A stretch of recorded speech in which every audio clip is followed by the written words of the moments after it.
Everyone, hope everything's going well. You guys and gals know that drill. Smash that like button, subscribe if you haven't, comment down below. Follow me on Instagram at AIH_sports. Follow me on my finance channel at AIH Finance.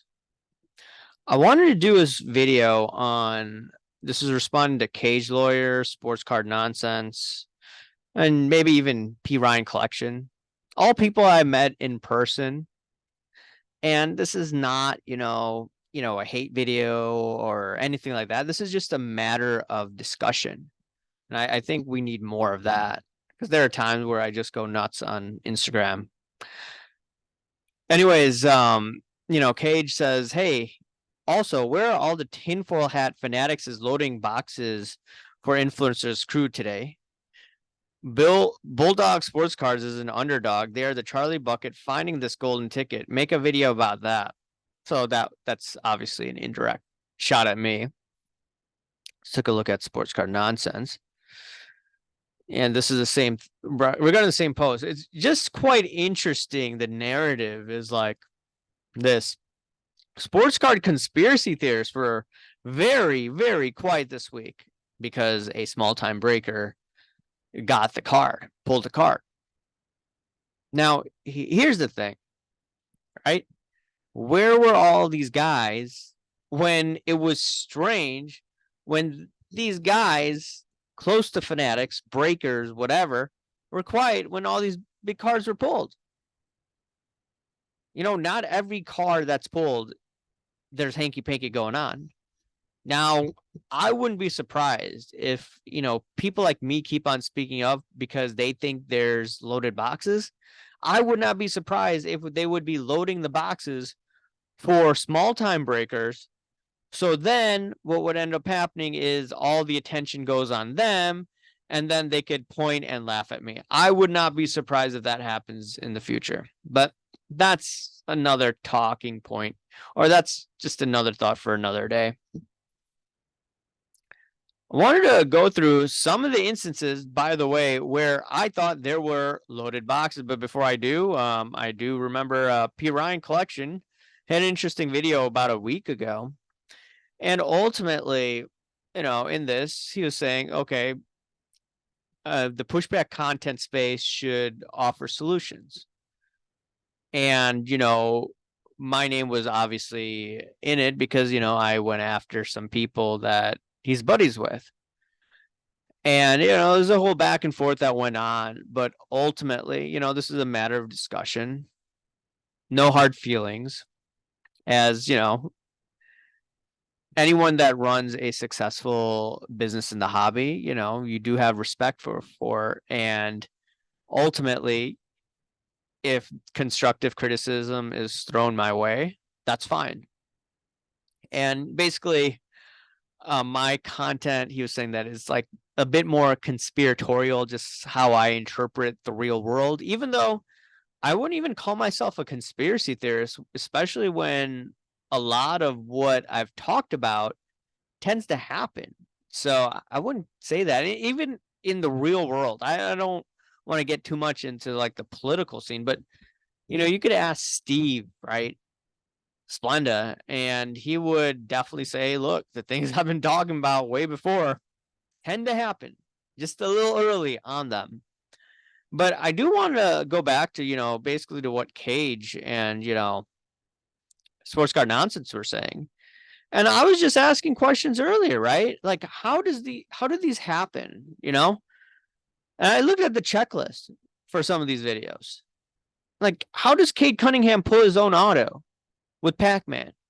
Tell me, how does that happen? Pac-Man gets influencer boxers from time to time. How does this happen with the athlete themselves? What's the probability? Someone run the probabilities. Pancake Analytics, if you're listening, pull the numbers.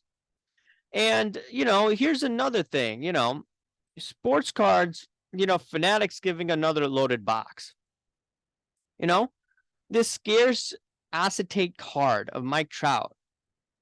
This is like a 1 out of 3,000 chance of pulling it. These kids pulled it. And this video was, you could say, I wouldn't say sponsored, but they provide Hops, Fanatics. They provided Chasing Cardboard the packs to open. Like, think about it. 1 out of 3,000, you pull a Mike Trout card. How many views on that video? What, over a few grand? You tell me, right? And then I got in trouble, for just asking the question, is Fanatics giving Mama Breaks loaded boxes for marketing? I think they are. I think some of the odds look weird. How do her breakers get nice cards when they're not the biggest breakers out there? I think it's marketing. Michael Rubin hangs out with her. Why is that? Marketing, in my opinion. Another loaded box video that I asked, is Mama Breaks getting loaded boxes?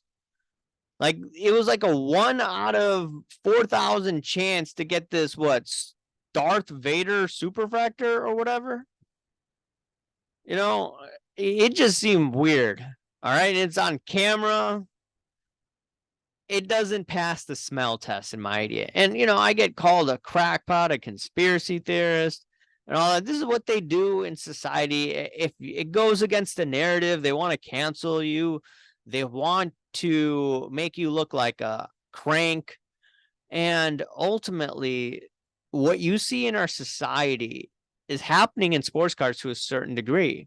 The narrative is anyone with a divergent opinion or thought is labeled a conspiracy theorist. And they're like, we want receipts, right? And, that's what they say in the real world. This is not my first rodeo, everyone. Another thing, Card Collector 2, I asked a question. How does he open a pack doing basically a break with Jordan Blaze or Blaze Jordan? It pulls his auto. Now, granted, it's not a lot of money, but it just seems odd. Card Collector 2, I asked earlier, is he getting a loaded box via the National? Did the Backyard Bros get a loaded box via the National? Maybe, maybe not. These are questions should be asked. And once again, not everything is a loaded box. Not everything there's hanky-panky involved with, but these are questions you should ask if it looks strange. I'm not sponsored. I don't have my hands tied behind my back. I could talk about any company that I want in any way, shape, or form. Now, some people have asked me, though, hey, look, if you're going to do a video, make sure to check in with us. And, they could clarify some of the items that I'm talking about. And then what I'll do is like, hey, this is what they told me. And, you don't have to believe what they're saying, but I wanted to point that out. It is what it is. But ultimately, I'm going to be speaking my mind the way that I see it. And ultimately, I guess that makes some people uncomfortable in the hobby. They call me a crackpot with the card porn thing. Guess what? That guy was shady as hell. Anyways, guys and gals, let me know what you think. Remember to smash that like button, subscribe if you haven't, comment down below. Thank you. Bye.